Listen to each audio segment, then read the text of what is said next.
midka hooyadii caasiya mid nasiib dara weeye maxaa yeela nolosha ay ku soo barbaarin oo ay ku soo korin waxa weeye wax lala cajabo ninbaa waxa uu yidhi rasuulkii allow dadka yaa iigu xaqnimo leh waa xadiidkii waxa weye abu hurayra weeye yaa rasuulallah mana xaqu nnaasi bixusni saxaabatii dadka yaa iigu xaqnimo leh oo saaxiibtinimadooda wanaajiya oo xaqooda ilaaliya oo mar walba la saaxiiba oo sheekooyinkooda badiya wuxuu rasuulka alla yidhi sala allahu alay wasalam qaala ummuk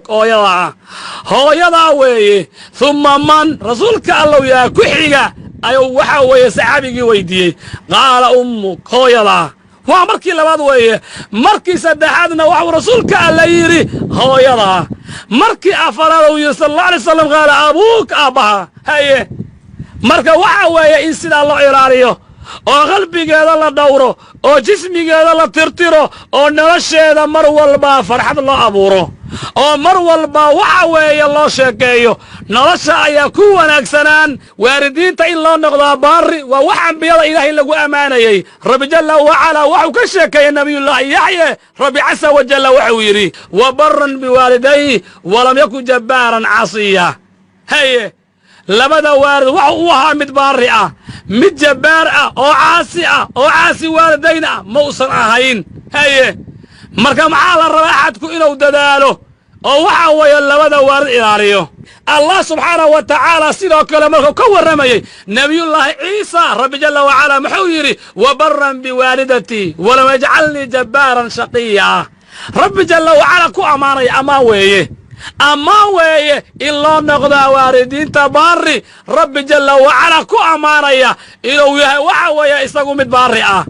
oo u odhanaya waxaan ah mid hooyadii u baari ah ilaa waxa uu lahaa hooyo keli ah waxaan ahaa anugu oo u odhanayaa mid hooyadii u baari ah ilaahayna igama dhigin mid jabbaar ah oo waxa weeye nasiib daran li'anna axadka caasiya labada waalid mid nasiib daran weeye midka hooyadii caasiya mid nasiib daran weeye maxaa yeela nolosha ay ku soo barbaarin oo ay ku soo korin waxa weeye wax lala cajabo nafteeda ayay mar walba ka hormarin maantana waa la liidayaa oo sheekooyinka meelo kalaa loo doonanayaa waxyaabaha lagu naarmutona waxaa ka mida waalidiinta in la caasiyo saddexda uu rasuulka alla tilmaamay sala allahu aleyh wasalam inuusan rabbi jalla wacala eegaynin waxaa ka mida alcaaqu liwaalidayh midka labada waalid caasi waalidaynka rabbi jalla wacala il naxariis la kuma eegayo xaqa labada waalid ilaaliya waxa khasaaro qaba axad waa hooyo leh oo hooyadii u naxariisan waayey oo hooyadii itixgelin waayey kaasaa ciqaab adduuniya u haystaa amase aabbihii caasinaya waana midda maanta aadka noogu badan oo waalidiinta marnaba aan lagu tixgelin ilaa wax yar mooyaane saddexda uu rasuulka alle uu tilmaamay allah inuusan eegayn buu ka mid noqonay axadkaasu alcaaqu liwaalidayh axadka labada waalid caasiya